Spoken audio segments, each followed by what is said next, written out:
Perkenalkan, nama saya Karnasi. Saya dari kelas A2 Pagi Manajemen. Di sini saya akan membacakan jawaban UAS saya, yaitu mata kuliah MPI. Bagian A. Nomor 1. Apakah Anda selalu hadir dalam kuliah manajemen pemasaran internasional? Mengapa? Ya, saya selalu hadir dalam setiap pertemuan kuliah manajemen pemasaran internasional.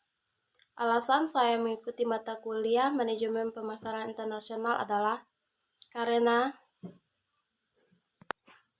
bagi saya, kuliah ini harus mengikuti prosedur dan juga manajemen pemasaran internasional ini mempunyai peran yang sangat besar dalam pertumbuhan dan perkembangan ekonomi, agar kedepannya dapat memperoleh banyak ilmu yang lebih luas dalam menjalankan pemasaran.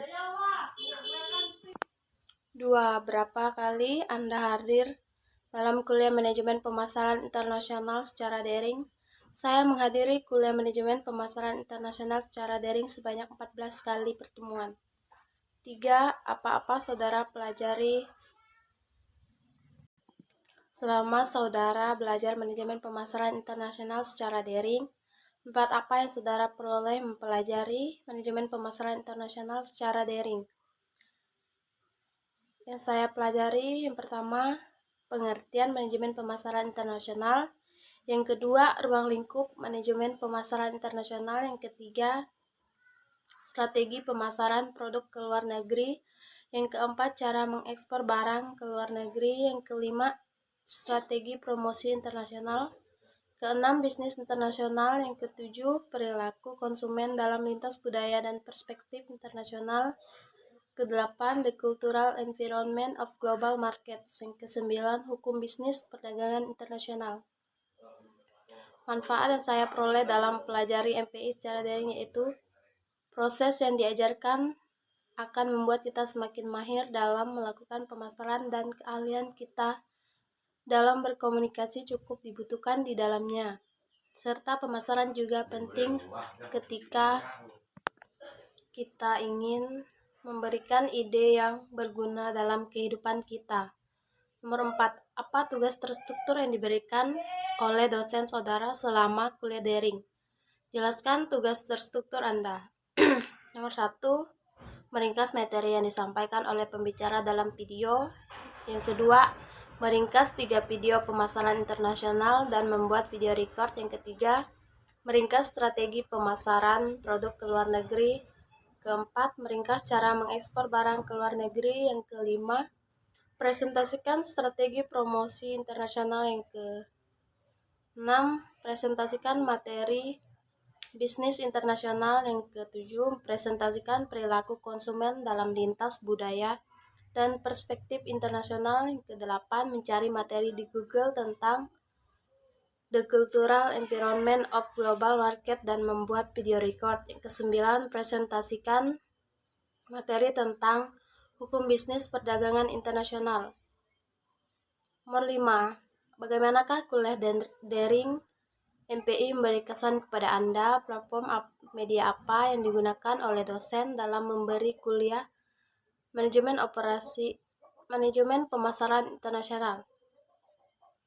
Kuliah daring MPI banyak memberi kesan kepada saya karena materi yang disampaikan sangat membantu saya dalam memahami mata kuliah tersebut, juga disertai dengan pemberian tugas yang dapat menambah dan mengasah lagi pengetahuan saya tentang manajemen pemasaran internasional, serta platform media yang digunakan dalam menyampaikan kuliah MPI seperti Google Classroom, browser, WhatsApp, dan YouTube. Bagian B, nomor 1. Mengapa perusahaan penting memahami lingkungan budaya dan pemasaran internasional? Karena budaya dijadikan sebagai jati diri dalam berinteraksi dengan masyarakat internasional. Karena budaya sangat penting dalam suatu negara, identik dengan kebudayaan, jadi kita harus memahami lingkungan budaya pada negara tersebut agar terjalin hubungan yang baik antar negara. Nomor 2. Sebutkan dan jelaskan faktor apa saja yang mendorong perusahaan domestik memasuki pasar internasional.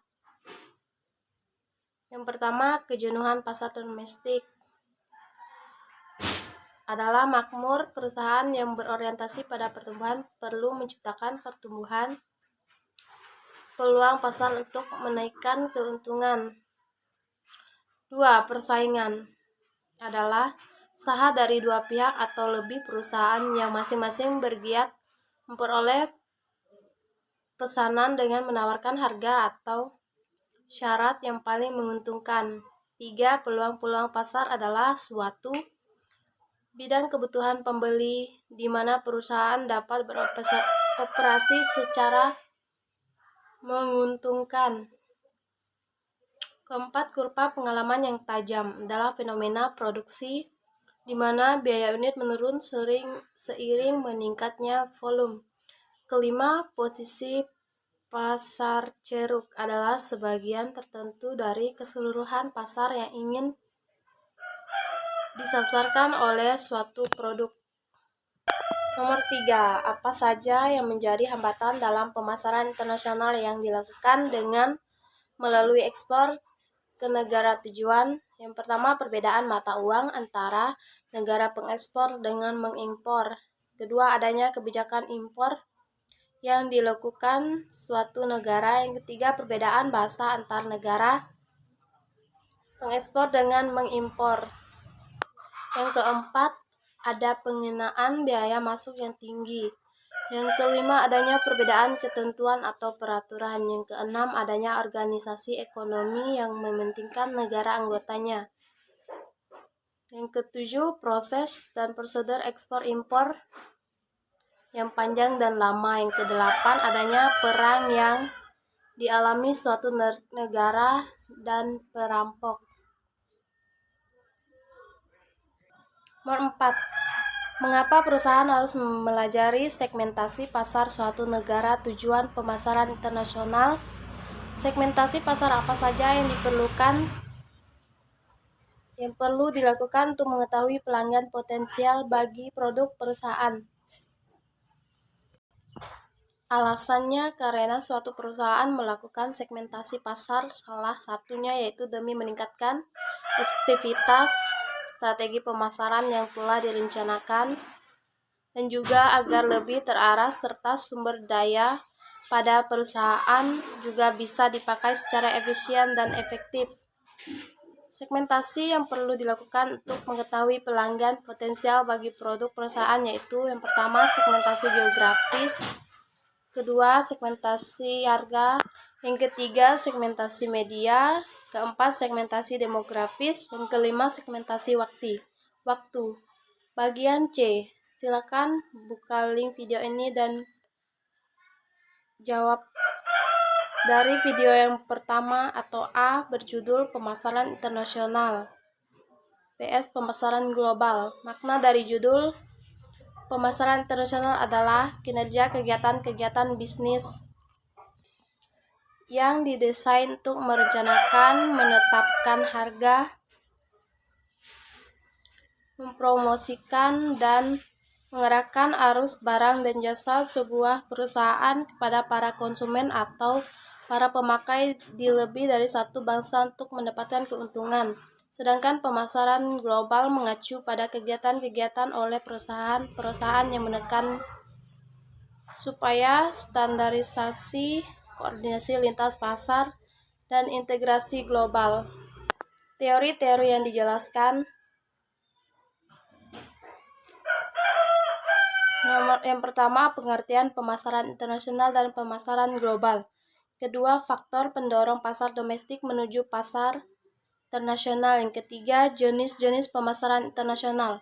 Manfaat yang diperoleh dengan adanya pemasaran internasional ini sangat memberikan gambar penting bagi kami ketika kedepannya menjadi seorang pembisnis, di mana di dalam pemasaran ini juga membantu konsumen lebih mudah menemukan produk yang sesuai dengan apa yang mereka butuhkan.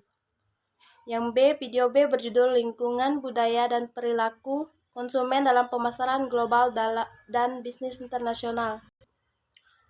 Makna dari judul, dalam perspektif pemasaran global, lingkungan kebudayaan penting untuk dua alasan. Alasan pertama adalah Pemasaran global secara konstan menghadapi isu yang membutuhkan pemikiran yang matang berkaitan dengan sejauh mana budaya setempat dapat mempengaruhi bauran pemasaran dari suatu produk. Alasan kedua adalah analisis terhadap lingkungan budaya seringnya dapat memberikan insight atau wawasan mengenai peluang pasar.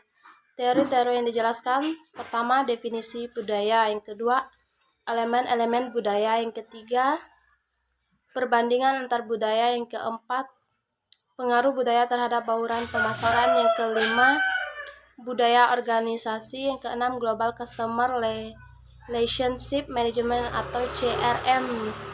Manfaat yang diperoleh dengan adanya terhadap pola perilaku konsumen dalam cakupan lintas budaya ini menunjukkan bahwa para pelaku bisnis internasional membutuhkan lokasi pemasaran yang tepat dan cukup luas dibandingkan hanya sekedar berupaya memahami peran konsumen dalam pasar tertentu. Sekian jawaban UAS saya ucapkan terima kasih.